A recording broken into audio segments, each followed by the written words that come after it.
अस्सलामुअलैकुम कुर्बान टीवी में आपको खुशामदीद। दोस्तों, आज से तकरीबन 2 महीने पहले मैंने आपसे एक मैसेंजर की अपडेट शेयर की थी कि मैसेंजर एक नए फीचर पर काम कर रहा है कि जैसे आप व्हाट्सएप के अंदर अपने गलती से भेजे गए मैसेज को डिलीट कर सकते हैं, ऐसे ही मैसेंजर भी इसको टेस्टिंग कर रहा है और जल्द ही आपको ये फ़ीचर मिल जाएगा। तो ये फ़ीचर पहले आईफोन यूज़र्स पर ट्राई किया गया, उसके बाद बीटा वर्जन यूज़र्स के लिए।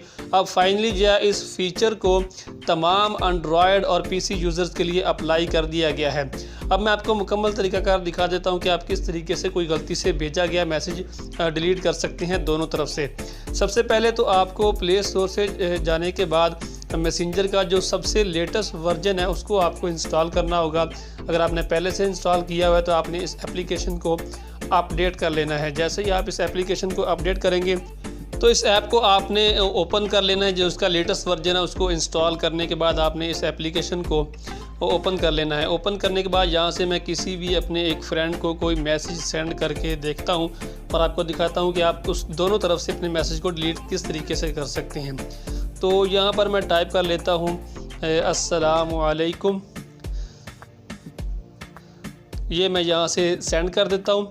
अब आपने इस मैसेज को लॉन्ग प्रेस करना है, इस मैसेज को दबा कर रखना है तो नीचे आपको राइट साइड में डिलीट का ऑप्शन मिलेगा।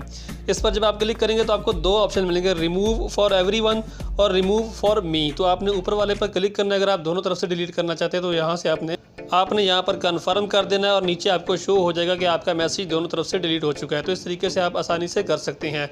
वीडियो को लाइक और दूसरों से शेयर ज़रूर कीजिएगा।